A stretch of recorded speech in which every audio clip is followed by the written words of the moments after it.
Hi, I'm Dr. Brannick Riggs, Vice President of Education at doTERRA International. And I'm here with Dr. Ruth Dempsey from our Scientific and Medical Education Committee. And we're excited to be talking to you today about Shinrin-Yoku. Exciting new blend that we have. Pretty excited about this. So tell us about the activity of Shinrin-Yoku or forest bathing, Ruth. Oh yes, well with pleasure. Well, as you and I had talked about for many, many years, we all, I think, or many of us really instinctively enjoy being out in nature and being out, particularly in the forest. I have forest around about me and I've always loved going out and walking in the forest. And I always felt energized by going into the forest. And so I started to question why a forest in particular, about the freshness of the oxygen, because you've got all the trees and stuff around. And that's when I really started first taking an interest in it, and heard about the idea of forest bathing, of actually using the forest to actually help people, which comes from the term Shinrin-Yoku, which was actually created in Japan. Not that long ago, actually. I mean, It was 1982. I think it was the Ministry of Agriculture, Fisheries and Food. For you and I, not that long ago. Okay, okay. I would not call, let's not term ancient art, so because I was well in my 20s by then. But yeah, so in the Ministry of Agriculture, Fisheries and Food started to propose the idea of countering the stresses and anxiety that was being caused by living in urban environments in Japan by encouraging people to go out and walk into the forests. And that's where the idea of forest bathing as an activity, as a therapy, if you like, actually started in Japan. Although we've been doing it a lot longer beforehand. And they started to realize the benefits from it. In fact, they set up a research center in Japan to support it and to look into all the things that this sort of going out to the forest could do to, as I said, to counter a lot of the negative effects that come from living so constantly in an unnatural environment. I mean, our bodies are created to be in nature. Absolutely. Our genes were adapted through nature, not through cities. And the explosion of cities has happened much quicker than our genes can adapt to. It takes a long time to sort of readapt to that environment. And even if you don't live in the city, the stressful life that is associated with current living practices puts our bodies under an awful lot of stress. And I think the encouragement for people to go out into nature is a natural, instinctive way to deal with the stresses that our bodies are having. And when you actually look at the impact that it has, not just the sort of subjective impact, but you can actually objectively measure differences that are happening to the body when you go out and disconnect and go into the environment. So what we instinctively feel in that environment is now objectively measured to say, our bodies and our physiology do change and does change when we are out in that natural environment. Absolutely, absolutely. I always think it's kind of a shame that you need to have those measurements, but that's where we, as human beings, that's where we are now. We've lost that trust in our instincts, and it's, well, why do I feel better? I need to know that I have a measurement that makes me feel better. Right. If you feel better, you feel better. What are the steps to forest bathing? What are the that's a very interesting thing about it. The forest bathing as a practice itself involves, first of all 5 senses. That's an important element of it.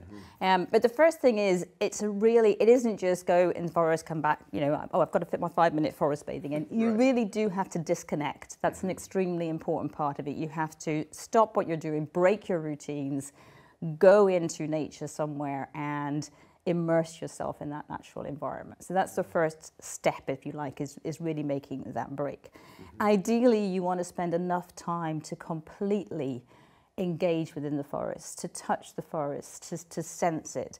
I had a very good friend of mine who always used to say when he was feeling bad, he'd go into the forest, he'd lean against a tree, he would take his shoes off and put his feet into the earth. And there's something about that really physically engaging with it that makes you feel sort of complete. So that's the touch sense. Obviously, all the colours, the natural colours you have, from seeing it, you can feel it, and you can hear. I mean, forests, is it birds? Is it the rustle of the trees? The leaves in the trees. Any time of the year, the crunch that you're walking through.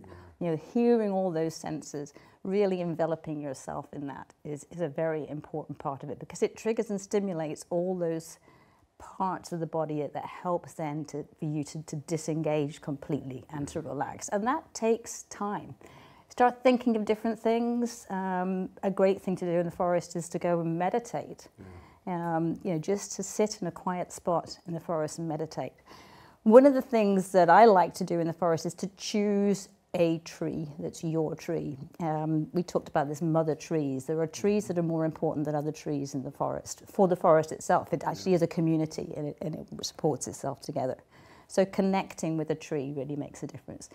All this is really calming down your nervous system. That's what we're basically doing. It's you're engaging with nature, calming down your nervous system, making yourself feel connected to nature again. So reboosting the body in a way that you can. As long as you have the time to do that, then the most important thing, of course, is to remember is to transition calmly back to life. Yeah, that third step. Yeah, yeah, because it's not just a tick box, I've done this and I go back. You need to take that experience back with you into your daily routines, into what you're doing back at home. So that's the benefit that you get from it. So it's 3 basically major steps to it. Break off, do something different, take as much time as you can to really use all of your senses in there, and then disengage, but go back, transition back, taking everything with you. Yeah, the research tells us somewhere between 10 and 20 minutes is maybe the minimum time to get some effect on the human system, and can be up to a few hours. Well, the original research that was done was basically taking people out for 2 or 3 days into a forest environment, and then they would go out for 2 hours in the morning and 2 hours in the afternoon and come back in again. That's, you know, most of us, I'm guessing, are not going to be able to do that. So what if we can't? What if we can't spend 2 hours in the morning and 2 hours in the afternoon every day? Because I'll be honest, my schedule doesn't allow for that. Really, I would love for it to, but it doesn't allow for that. So what if we can't make it to the forest every day? Well, is there something that obviously, as you said, first of all, even a small amount helps. Every part helps. But the other thing is that you can bring all those practices that I just talked about, you can bring to you. So disengaging is an important part. This is all part of meditation and mindfulness and doing that. So you can always do those sort of things at home.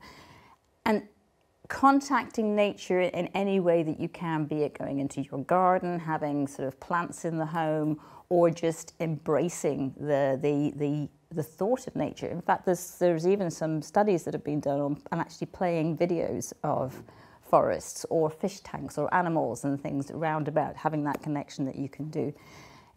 So you can recreate as many of those sensorial elements as you can back in the home. And of course, one of the senses that I didn't mention beforehand is, of course, the sense of smell. So bringing those aromas from the forest back in is an extremely important part of it. Actually, I'll mention as an aside, there was some interesting research done on looking at whether it was the forest or whether it was just going into nature. And so some of these studies have looked at, for example, a forest compared to a field. And you get benefits from disconnecting and going into a field, you clearly do. But particularly in the summer months, you get a significantly higher benefit from the forests. I'm talking about deciduous forests here, obviously. And this is one of the things that led them to realize that actually, if you actually sample the air in the forest, there are elements within the forest itself that contribute to that sense of smell and the well-being that you get, that feeling of well-being that you get out of it. Yeah, isn't that cool? It is. And you'll never guess what they are. Of course, they're essential oils. Right. Yeah. They're breathing out some of that chemistry, right? That's their trees are plants. Trees are plants. Those are the alpha-pinene, beta-pinene, linalool, the cassette, right? Limonene, 1,8-cineol. These are things we're familiar with in the essential oil world. Exactly. And it's amazing to me that what the trees are breathing out, as we breathe in, we settle into normalcy. We settle into homeostasis, right? It's pretty amazing. I think it's wonderful, yes. And so we have our Shinrin-Yoku blend. Yes, I can stop fiddling around with Siberian fir and enoki in my own back Mixing kitchen. at home, yeah, right? I can do that. Tell us about the Shinrin-Yoku blend. Well, I mean, it's a beautiful blend with all those elements that we talked about with the phytoncides within there. These are what they call, I don't know why they feel like they have to give a name to it, but they call them phytoncides because these are the ones that come from the plants in the forest, and that's what we're inhaling. And these are the basic elements that come from the essential oils. As you said, this is what they call the 1,8-cinyl cassette, which is the alpha-pinene, beta-pinene, limonene, linalool, amongst sort of other things. It's a beautiful blend because I've always thought I focus on the trees. So I've always focused on the tree oils, on hinoki, which I think is lovely when you can get it, Siberian fir. And what this one does is it really combines that with some of the citrus oils, which I thought at first was a really interesting one. But of course, the limonene is an extremely important part. Some of the essential, the elements of the essential oils that come from the citrus fruits are a very important part of the forest bathing experience as well. Right. So, you know, this is just a beautifully balanced blend that has all these elements in there, which brings the smells of the forest, the essential oils that are in the forest, brings them into a little tiny bottle. Yeah, it's interesting that we don't commonly associate, like for instance, citrus and a forest, particularly a conifer forest or an evergreen forest. We don't make that association because the two they're not around each other. We go to citrus, which is in warmer, you know, climates, and then we go to the forest, which is typically in cooler climates. But yet those trees in those forest environments are bringing some of the citrus chemistry in with them. They have even some of the floral chemistry of linalool. The trees are still emitting some linalool as well, which we typically think of floral, lavender, those sorts of things, but yet those trees. I mean, forests are a very complex environment, so it's no surprise that it's not just what comes from the trees that contribute to the environment. So how do you recommend using Shinrin-Yoku?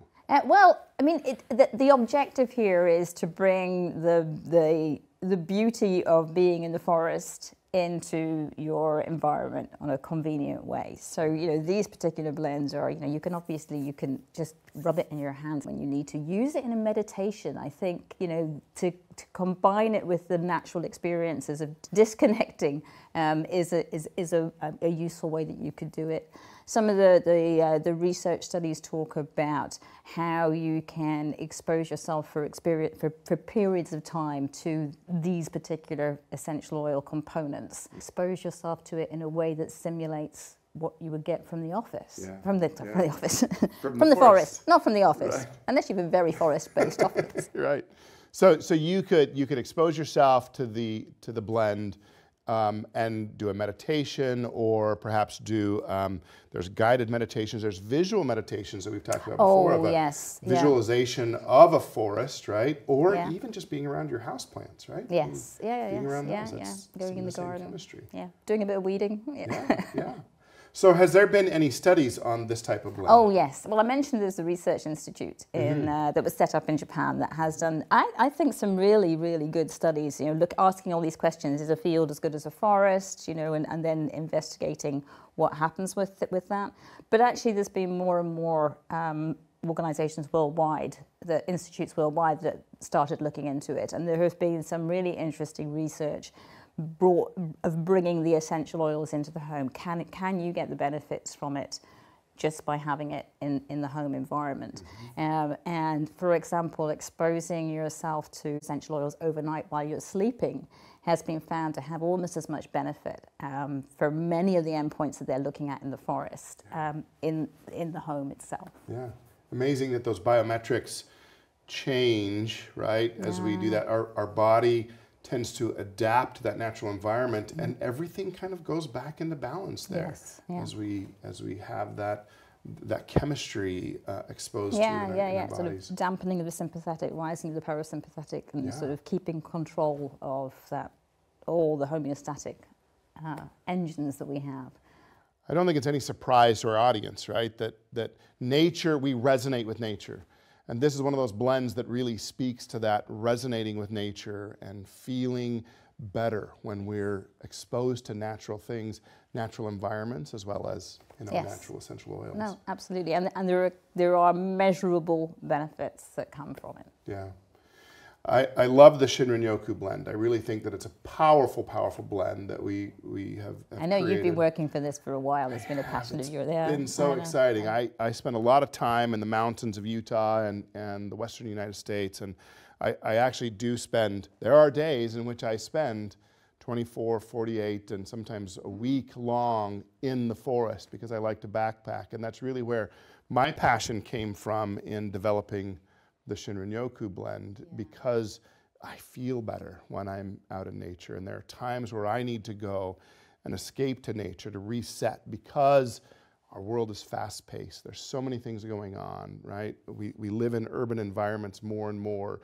I read a study that said 3% of the world population lived in cities in the 1800s. Oh, it's like 10-15% now, isn't it? It's really, by 2050, they expect it'll be 60+% living in cities. And we're not made to be in that environment. We're at odds with those environments. And so finding a time where we can, on a consistent basis, go be in nature is the ideal. Yes.